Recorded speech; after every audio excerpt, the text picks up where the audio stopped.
Now, once we have named the different restriction enzymes, all these restriction enzymes may be classified mainly into two different types, though there are many different types, but broadly we can divide them into two types, that is type 1 restriction enzyme and type 2 restriction enzyme.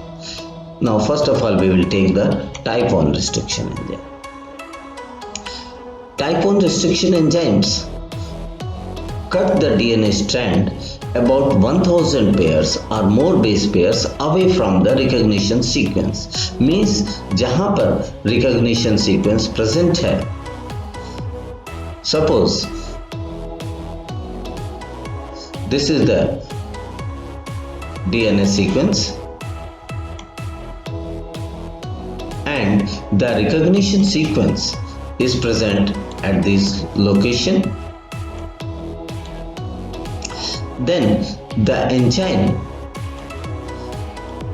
this is the recognition sequence, then the enzyme will attach this location, but it will act at certain other location. This distance from the recognition sequence to the cutting sequence may be more than 1000 base pairs away from the recognition sequence.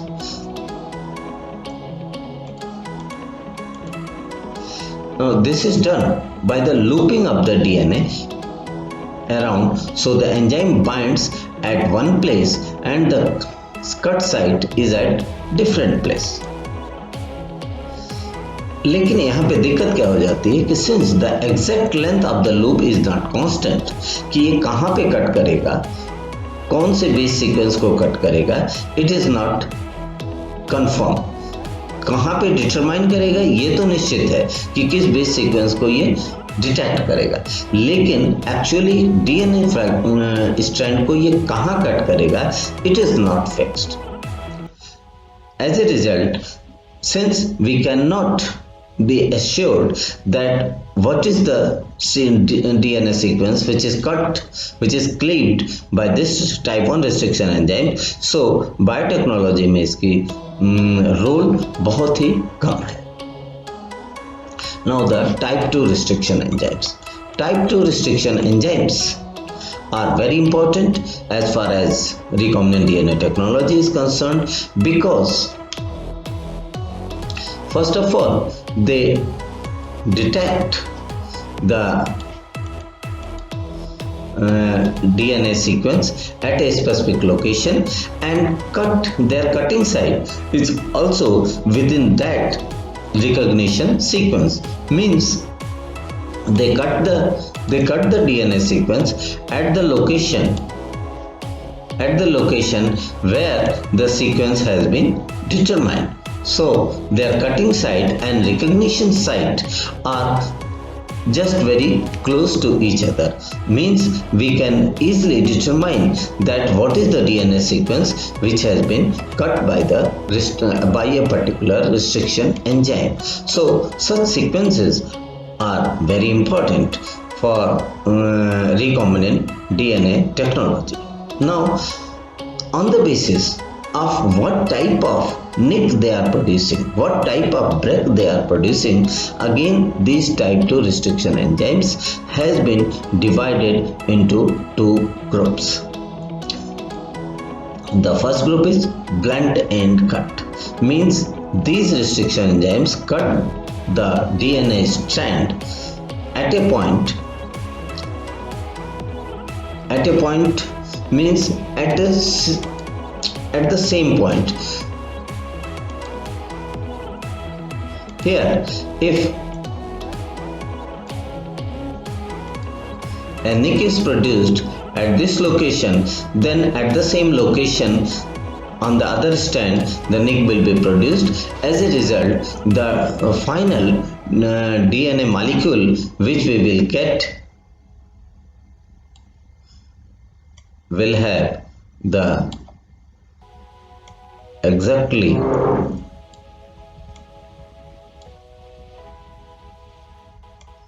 of same length. Here the nick was produced. The two ends are exactly matching, means there is no difference between the two strands. Such ends are termed as blunt end cuts. These ends are termed as blunt end cuts. Now, in the second example, here the two nicks which is produced by these restriction enzymes are within the same restriction site, but they are slightly at a different point in the two strands. For example, we will take another DNA segment in this way, and if the restriction enzyme produces a nick at this location, then in the other strand it will produce a nick at a slightly different position. As a result, the two fragments which will be produced by these restriction enzymes will be of this site. Means you can see that here the two ends are not equal. One DNA fragment is shorter compared to another. Here one is longer compared to another. Such ends are termed as staggered ends.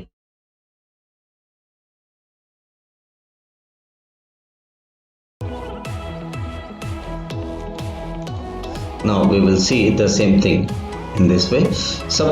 Here an enzyme SPA1 is described. Suppose the sequence detected by this enzyme SPA1 is GTTAAC.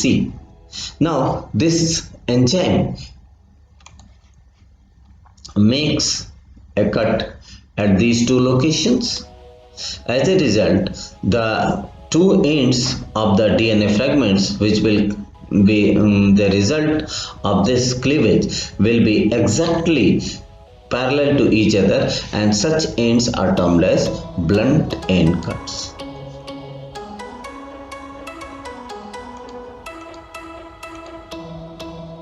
Whereas in sticky ends or staggered cut,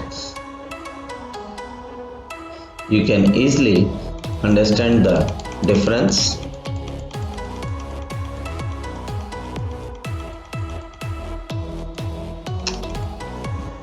The enzymes which produce a sticky ends are a staggered cut. Such enzymes, when they act, suppose EcoR1, this enzyme is detecting the GAATT sequence, then it makes a nick at this location and the other nick is slightly away at this location. As a result, the strand which we will get will be of not same length. One have a slightly larger DNA sequence and other has slightly smaller. Similarly, the other fragment will be one end slightly smaller and the other end will be slightly longer. So here we can see that these AATT has unpaired hydrogen bonds in one strand. Similarly, TTAA has unpaired hydrogen bonds in this way. Whereas in blunt end cuts, there is no nucleotide which is unpaired. So sticky end produces two strands which are of unequal length. Such a cut is termed as staggered cut, and the ends which are unpaired are termed as overhangs.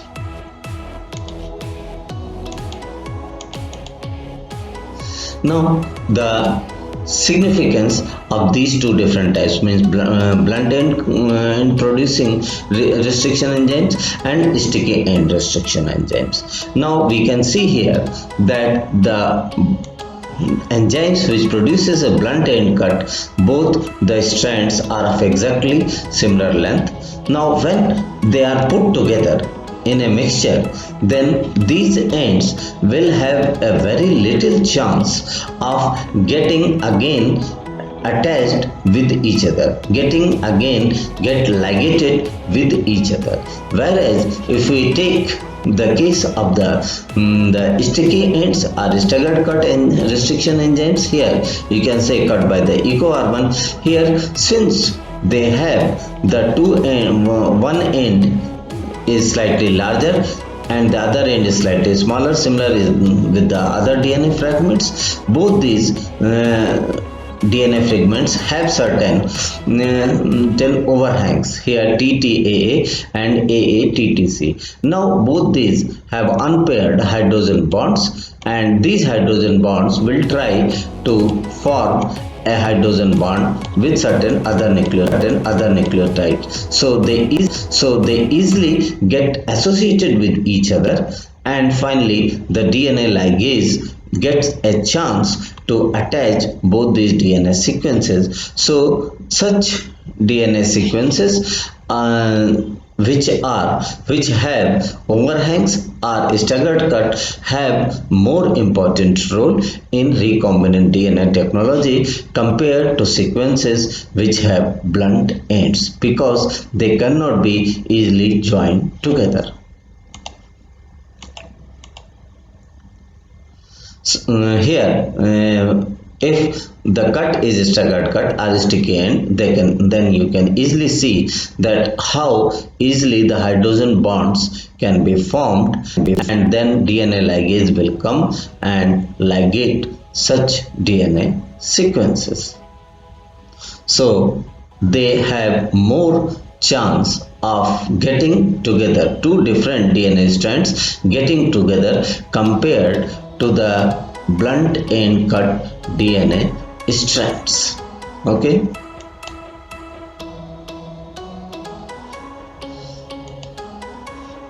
Now the another term which is associated with this enzyme is restriction map.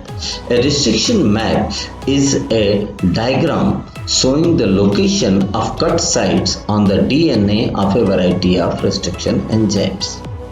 A vector molecule means a DNA sequence which can be used for transferring a particular gene sequence, may have various sites which can be detected by the different restriction enzymes and cut at those restriction sites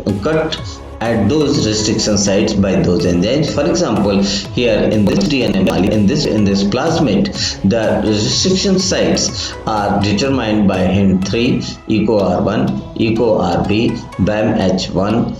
In this way, there are many restriction enzymes which have their restriction sites, and as a result, they can produce nicks at those places. So this is the very short story of the restriction enzymes, and if this information you found useful, then I will request you to please like, subscribe and share this channel, and please give us your valuable suggestions for making it more useful for the students. Thank you.